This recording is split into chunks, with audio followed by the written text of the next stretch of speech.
अस्सलाम वालेकुम वरहमतुल्लाहि वबरकातुहू। दोस्तों, एक और बहुत खूबसूरत वीडियो आज आप लोगों को डॉक्टर जाकिर नाइक की दिखा। तो उसमें एक बंदा है, इसका राहुल नाम है मेरे ख्याल से, और ये एक इंजीनियर है। और इसने डॉक्टर साहब से एक सवाल पूछा है कि मुझे कुरान मजीद के 2 आयत ने कंफ्यूज कर रखा है। तो आइए वीडियो मुकम्मल देखते, और उम्मीद करता हूँ कि आप लोगों को ये वीडियो बहुत पसंद आएगी। Yeah, thanks, Dr. Zakir Naik. You're a big help. I have one more question. I'm a bit confused between the two verses in Quran. The first one is in Surah Baqarah 62, yeah, which says that if you believe in one God and believe in the last day and do good deeds, yeah, you shall have nothing to fear on the day of judgment, yeah, and you will get your reward with your Lord, yeah. Mind it, in this surah, it doesn't say that you have to believe in the Prophet Muhammad, peace be upon him, as the last messenger. And there is also another surah which supports this, which is the 22, chapter number 22 and verse number 17, I think, in which it says a similar thing, that those who believe in one God, who believe in the last day, and who do good deeds will be fine on the day of judgment. But then there is also one more verse in the Quran which says that whosoever amongst you comes to me without the religion of Islam, it shall not be accepted of him, and he shall be among the losers.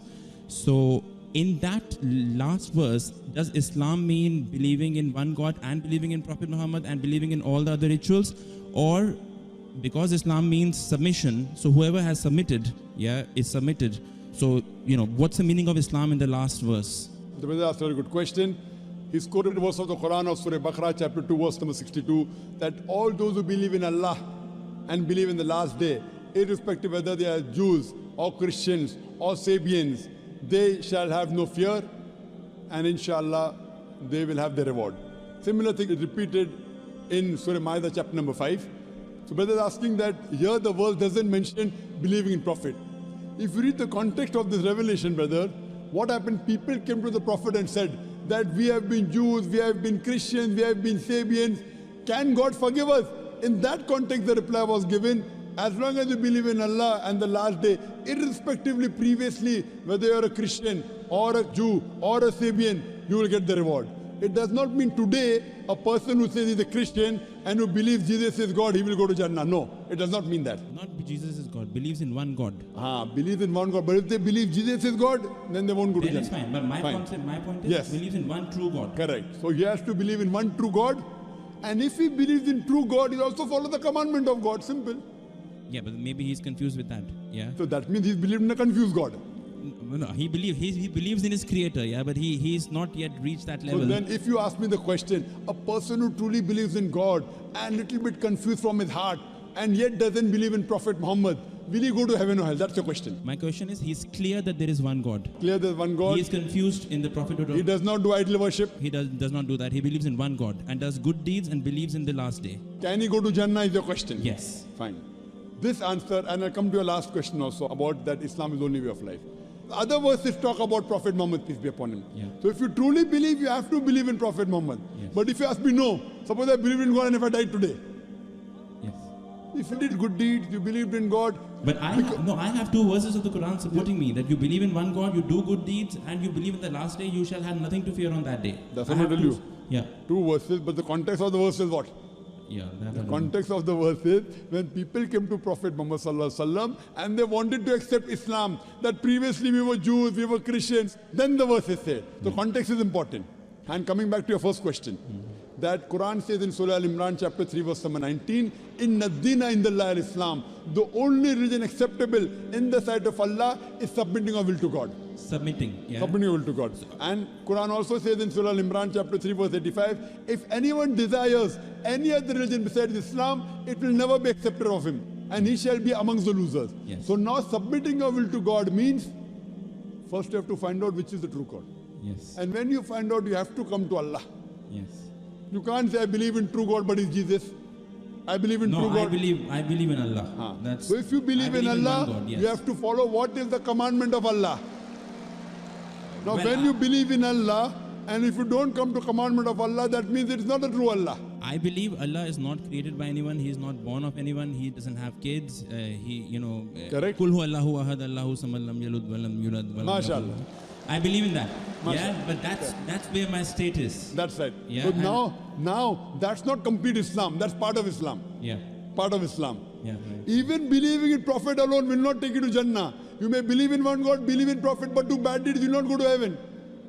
Fine? Yeah. So what you have to realize, if you believe that true God, when you know where you got this Qul Huwallahu was, from where? From where you got this from Qul Huwallahu was? I got it from the Quran. From the Quran. Yes. So from the Quran you also get Yeah, Surah but Muhammad. That Jab- part agrees with my brain. That part agrees with my brain. Yeah, the rest I have questions. So What question you have asked me, I will try and... Right. So on the day of judgment, I can tell you, I gave this brother, I tried to remove the misconception. Right. Okay. I'll take.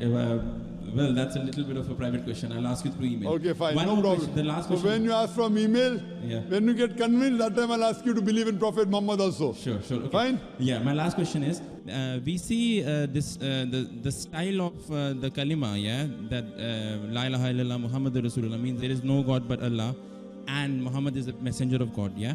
Now Islam has this distinct style. I have not seen this style in Christianity or Judaism. That kind of kalima. I don't know. I mean, was there the same No. kind of kalima in No. those two religions as well? No. You know why? Yeah. Because it says there is no God but Allah. And similar in those I'll lines. tell you. And Prophet Muhammad is the messenger and servant. So no one should worship Prophet Muhammad. Therefore it's mentioned there. Fine? Yeah, so- Tomorrow people should not start worshipping Prophet Muhammad, peace be upon him. Yes. We love him, we respect him, we revere him, we are ready to die for him, but we don't worship him. I understand. So maybe in Christianity they could have something like there is only one God and Christianity, Jesus peace be upon him. Father, Son and Holy Ghost. Well, no, but I'm talking about what Jesus told, not what Christians are telling today. And every time of the Prophet, it was La ilaha illallah, that time Isa or Rasulullah, no problem. It was that time. No, that is what people had to believe in. Not in Arabic, in the language they spoke. No, what I'm saying is from your Yes, study, yes, have you yes. found a kalima like that in what Jesus would have said? Not in Arabic. Okay. At every time that you had to believe in the Prophet to be a Muslim. Yeah. So at that time you have to believe in one God and you have to believe Jesus was the Prophet of God. I At the time of Moses you have to believe that there is no God but Allah and Moses was the messenger of Allah. You have to believe in that. I understand, but did you see that reference? It is understood. There's no reference in the Quran. The Quran says they were messengers. It is understood. And if I don't believe in Jesus, now also I'm not a Muslim. Quran says you have to believe in each and every messenger today. Yeah. So believing that time was a must. Yeah. When today you have to believe in Musa alayhi salam and Isa alayhi salam, you're asking the question, did you have to believe that time? Simple No, logic, yes. I know you have to believe at that time as well. Yes. What I'm saying is, why don't I see any kalima like that in today's Christianity or Judaism? So today's Christianity has changed Christianity. How about Judaism? I It don't is see. changed. It is changed, brother. The So Bible they that- removed the basic of the kalima. Of course. They have changed the messenger to God. Yeah. It is mentioned in the Bible today also that Jesus is not God. He never claimed divinity. He is the messenger of God. Yeah. That's what the teaching of the churches. Yes. Today's form is the changed form. How about Judaism? They still believe there is only one God. They don't regard Moses as God. So did you see a kalima like there is only one God and Musa al-Rasulullah or something? No, like but they believed that Musa alayhi salam was the messenger of God. They Yeah. believed in that. Yeah, but at the same time, they even believed that he was the imposter. Jesus Christ, peace be upon him. So that's wrong. that? Yeah. If you believe Jesus is the imposter, Nauz Billah, that is wrong. So you So- find some of the other mistakes here or there. Right. Therefore, Quran is the Furqan. Furqan means the criteria to judge right from wrong. So whatever matches with the Quran, we agree is the word of God. What is against the Quran, contradicts, we say not the word of God. What doesn't contradict and doesn't match, ambiguous, may be right, may be I wrong. understand your point, sir. What I'm saying is, did you see any reference probably in your study of Judaism probably No. that the kalima of No. even the kalima is gone? I mean, they don't No. even have that. Maybe I- in Aramaic. Maybe it will be in Aramaic. Or I some don't other know. language. I don't know of any such. Right. So I mean, so they were still believing in this thing that you have to believe in Moses as messenger. Yes. But there is nothing concrete like La ilaha illallah or like. I don't know of any in the scripture. Right. Okay. माशाल्लाह ये दूसरा सवाल तो थोड़ा मतलब कि इतना ज़रूरी और इतना इंटरेस्टिंग नहीं था, लेकिन जो पहला वाला था वो काफ़ी खूबसूरत था और इससे सिर्फ इतना मालूम होता है कि इस बंदे ने सिर्फ मतलब कि कुरान पढ़ा है और कुरान मजीद की जो आयत मतलब डायरेक्ट कोई उस वक्त तक नहीं समझता जब तक उसका वो शान नज़ूल ना समझे कोई। और डॉक्टर जाकिर नाइक ने भी इसी तरह खूबसूरत जवाब दिया कि रसूलुल्लाह सल्लल्लाहु अलैहि वसल्लम के पास लोग आते थे और वो उनसे पूछते थे कि हम यहूदी रहे हैं, ईसाई रहे हैं, तो क्या अल्लाह हमें माफ़ कर देगा। तो ये आयत उनके लिए थी। تو امید کرتا ہوں آپ لوگوں کو یہ ویڈیو بھی پسند آئی ہوگی. انشاءاللہ مزید اس طرح انٹرنیٹ پر خوبصورت ویڈیوز جو ہوں گی وہ آپ لوگوں کو کوشش کروں گا کہ لاؤں گا اور ان پہ ریئیکٹ کریں گے, اور امید کرتا ہوں کہ آپ لوگوں کو ویڈیو پسند آئے گی.